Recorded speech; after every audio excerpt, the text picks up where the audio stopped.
जय हिंद दोस्तों, स्वागत है मैंने वीडियो में। दोस्तों इस वीडियो में हम बिहार पुलिस के लिए सामान्य विज्ञान को करने वाले हैं। तो चलिए दोस्तों वीडियो को स्टार्ट करते हैं। तो दोस्तों यहाँ पर पहला प्रश्न दिया हुआ है, मानव शरीर में, यहाँ पहला प्रश्न दिया है दोस्तों, मानव शरीर में सबसे बड़ी ग्रंथि कौन सी होती है? आंसर होगा यकृत। दोस्तों यकृत जो है मानव शरीर की सबसे बड़ी ग्रंथि होती है। साथ ही दोस्तों यकृत मानव शरीर की बाह्य ग्रंथि होती है। दोस्तों ग्रंथियाँ जो है मानव शरीर में दो प्रकार की पाई जाती है, अंतःस्रावी और बाह्यस्रावी। तो जो यकृत है दोस्तों यह बाह्यस्रावी ग्रंथि है। साथ ही दोस्तों यह भी ध्यान में रखिएगा कि यकृत से पित्त रस का स्राव होता है, जो कि भोजन को क्षारीय बनाता है। यकृत से दोस्तों पित्त रस का श्रावण होता है, जो कि भोजन को क्षारीय बनाता है। अगला प्रश्न है, मानव शरीर में कुल कितनी हड्डियाँ होती हैं? तो आंसर होगा दोस्तों 206। मानव शरीर में दोस्तों कुल 206 हड्डियाँ होती हैं। अगला प्रश्न है, रक्त का शुद्धिकरण किस अंग में होता है? तो दोस्तों इसका राइट आंसर हो जाएगा गुर्दा यानी कि वृक्क। रक्त का शुद्धिकरण दोस्तों गुर्दा यानी वृक्क में होता है। यहाँ से दोस्तों यूरिया को निकाल दिया जाता है। यूरिया को दोस्तों रक्त से अलग कर दिया जाता है। गुर्दा को दोस्तों इंग्लिश में किडनी भी कहा जाता है, इसको भी ध्यान रखिएगा। गुर्दा या वृक्क या इंग्लिश में इसको किडनी भी कहा जाता है। दोस्तों किडनी की जो मूलभूत इकाई होती है नेफ्रॉन होती है, इसको भी ध्यान रखिए दोस्तों। किडनी की जो मूलभूत इकाई होती है उसको नेफ्रॉन कहा जाता है। साथ ही दोस्तों जब मनुष्य के शरीर में रक्त का शुद्धिकरण करने के लिए जो किडनी होता है ये जब खराब हो जाता है तो यह अपोहन वृद्धि के द्वारा जो है रक्त का शुद्धिकरण किया जाता है। इसको भी ध्यान रखिएगा। अपोहन, जिसको इंग्लिश में डायलिसिस कहा जाता है, इस विधि के द्वारा कृत्रिम रूप से रक्त का जो है शुद्धिकरण किया जाता है। साथ ही दोस्तों मनुष्य में किडनी जो होती है एक जोड़ी पाई जाती है, अर्थात दो पाई जाती है, यानी कि एक जोड़ी, जो कि सेम के बीच के आकार की होती है। अगला प्रश्न है दोस्तों, पाचन तंत्र का सबसे लंबा भाग कौन सा होता है? तो इसका आंसर हो जाएगा छोटी आंत। छोटी आंत दोस्तों इसका राइट आंसर हो जाएगा, जिसको क्षुद्रांत्र भी कहा जाता है, यानी इंग्लिश में स्मॉल इंटेस्टाइन भी कहा जाता है। ये पाचन तंत्र का दोस्तों सबसे लंबा भाग होता है। साथ ही दोस्तों पाचन तंत्र का जो पहला भाग होता है वो मुख होता है, अर्थात हमारे अंदर पाचन की जो क्रिया होती है वो मुख से प्रारंभ होती है और छोटी आंत में जाकर पाचन की क्रिया समाप्त हो जाती है। तो इसको ध्यान रखिएगा दोस्तों, पाचन तंत्र का जो सबसे लंबा भाग होता है वो होता है छोटी आंत, जो कि लगभग 6 मीटर लंबा होता है। अगला प्रश्न है दोस्तों, इंसान के शरीर में सबसे छोटा अस्थि कौन सा होता है?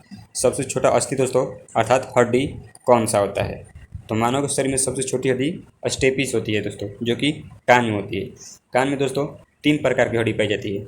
इसको ध्यान रखिए, कान में 3 प्रकार की हड्डी पाई जाती है। MIL यानी M से मिलियस, I से इंकस और S से स्टेपिज। ये 3 प्रकार की हड्डी दोस्तों कान में पाई जाती है। अगला प्रश्न है दोस्तों, रक्त में ऑक्सीजन ले जाने वाला तत्व कौन होता है?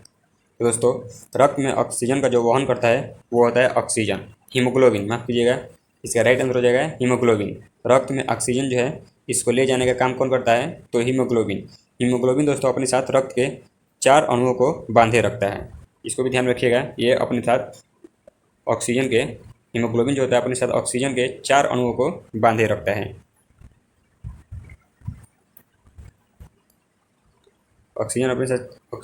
हीमोग्लोबिन अपने साथ ऑक्सीजन के 4 अणुओं को बांधे रखता है। इसको ध्यान रखिए दोस्तों। अगला प्रश्न है, शरीर में सबसे मजबूत हड्डी कौन सी होती है? तो दोस्तों शरीर में सबसे मजबूत हड्डी जबड़े की हड्डी होती है। जबड़े की हड्डी दोस्तों शरीर की सबसे मजबूत हड्डी होती है। साथ ही दोस्तों यदि पूछा जाए कि शरीर की सबसे कमज़ोर हड्डी कौन होती है, वो होती है कॉलर बोन। कॉलर बोन दोस्तों जिसको हम लोग हंसुली भी कहते हैं, जो कि हमारे गर्दन के नीचे होता है, कंधे के दोनों तरफ। कॉलर बोन दोस्तों ये जो होता है हमारे शरीर की सबसे कमज़ोर हड्डी होता है, कॉलर बोन, जिसको हम लोग हंसुली भी कहते हैं। अगला प्रश्न है दोस्तों, आँखों का रंग किसके द्वारा निर्धारित होता है? तो इसका राइट आंसर हो जाएगा आइरिस के द्वारा। आइरिस के द्वारा दोस्तों आँखों का हमारा रंग निर्धारित होता है। जैसे दोस्तों आप देखते होंगे कि किसी किसी का आँख जो है नीला दिखाई पड़ता है, किसी का भूरा और किसी का काला भी दिखाई पड़ता है। तो ये दोस्तों आइरिस के कारण जो होता है ये निर्धारित होता है। साथ ही दोस्तों आयरिस के कारण ही प्रकाश की जो मात्रा होती है वो नियंत्रित होती है।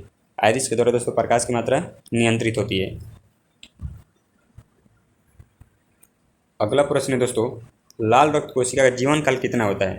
तो दोस्तों लाल रक्त कोशिका का जीवन काल जो होता है वो 20 से 120 दिन होता है।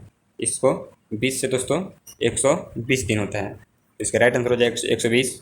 और साथ ही दोस्तों जो श्वेत रक्त कणिकाएँ होती हैं WBC, इनका जो है जीवन काल 2 से 4 दिन होता है। इसको भी ध्यान रखिएगा। जो WBC होता है वाइट ब्लड सेल्स यानी कि श्वेत रक्त कणिकाएँ, इनका जीवन काल 2 से 4 दिन होता है। अगला प्रश्न है दोस्तों, इंसान के शरीर में सबसे कठोर भाग कौन सा होता है? इंसान के शरीर में दोस्तों सबसे कठोर भाग कौन सा होता है? तो हो जाएगा दांत का इनेमल। हमारे दांत का जो ऊपरी भाग होता है दोस्तों, जो श्वेत भाग होता है, उजला भाग, इनेमल जिसको कहा जाता है, वो हमारे शरीर का सबसे कठोर भाग होता है। अगला प्रश्न है दोस्तों, मानव शरीर में कुल पेशियों की संख्या कितनी है? अर्थात मांसपेशियों की संख्या दोस्तों यहाँ पूछा जा रहा है कि कुल मांसपेशियों की संख्या कितनी होती है? तो इसका आंसर हो जाएगा 600 से अधिक। लगभग 600 दोस्तों, 600 से अधिक ही होता है मानव शरीर में मांसपेशियों की संख्या। अगला प्रश्न है, इंसान के शरीर का तापमान सामान्यतः कितना होता है? तो दोस्तों मानव शरीर का जो तापमान होता है वो 37 डिग्री सेल्सियस, या फ़ारेनहाइट में बात किया जाए तो फ़ारेनहाइट में 98.6 डिग्री फ़ारेनहाइट होता है दोस्तों। इसको भी ध्यान में रखिएगा। साथ ही दोस्तों इसका फॉर्मूला याद रखिएगा, F = 9c/5 + 32 होता है। इसके द्वारा दोस्तों आप फ़ारेनहाइट को सेल्सियस में और सेल्सियस को फ़ारेनहाइट में बदल सकते हैं। तो इस फॉर्मूले को आप ध्यान में रखिए दोस्तों, F = 9c/5 + 32। अगला प्रश्न दोस्तों, शरीर का सबसे बड़ा अंग कौन सा होता है? तो इसका राइट आंसर हो जाएगा दोस्तों त्वचा। त्वचा दोस्तों हमारे शरीर का सबसे बड़ा अंग होता है, क्योंकि हमारे शरीर को पूरी तरह से ढके रहता है। अगला प्रश्न है, मस्तिष्क का कौन सा भाग संतुलन को नियंत्रित करता है? तो इसका राइट आंसर हो जाएगा दोस्तों सेरिबेलम। सेरिबेलम दोस्तों इसका राइट आंसर हो जाएगा। दोस्तों ये हमारे ऐच्छिक क्रियाओं को नियंत्रित करता है। सेरिबेलम दोस्तों ऐच्छिक क्रियाओं को नियंत्रित करता है। अगला प्रश्न है, इंसान के हृदय में कुल कितने कक्ष होते हैं? तो दोस्तों मानव शरीर में कुल कक्ष जो होता है वो होता है 4। मानव के हृदय में कुल 4 कक्ष होता है, अर्थात 4 चैम्बर होता है, 2 अलिंद और 2 निलय।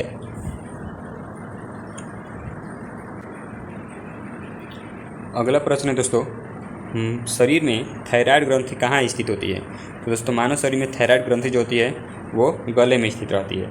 थायराइड ग्रंथि दोस्तों लगभग तितली के आकार की होती है। इस तरह की दोस्तों ये तितली के आकार की या एंच आकार की। थायराइड ग्रंथि दोस्तों लगभग तितली के आकार की या फिर एंच आकार की होती है। इस तरह से आप देख सकते हैं। साथ ही दोस्तों थायराइड ग्रंथि जो होती है ये जो होती है थायरॉक्सिन हार्मोन का स्रावन करती है।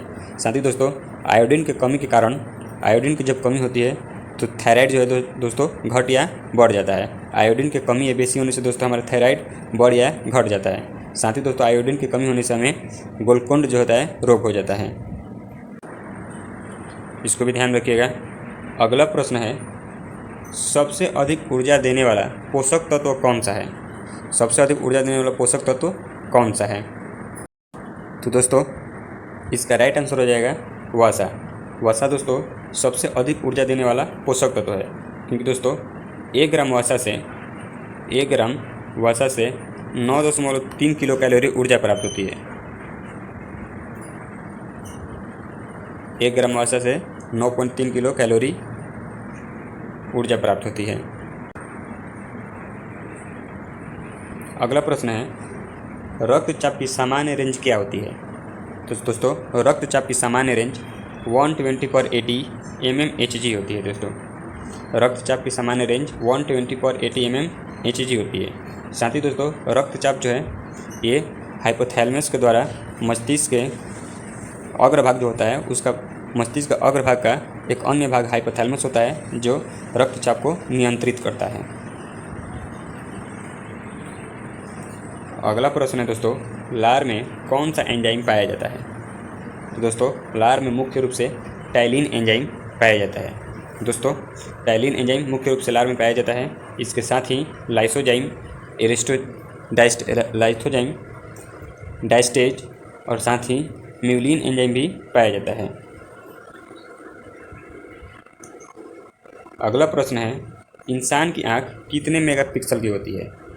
तो दोस्तों इसका राइट आंसर हो जाएगा 576 मेगापिक्सल। इंसान की आँख दोस्तों 576 मेगापिक्सल की लगभग होती है। तो चलिए दोस्तों, हमारा वीडियो यहीं पर समाप्त होता है। मिलते हैं अपने अगले वीडियो में, तब तक के लिए धन्यवाद।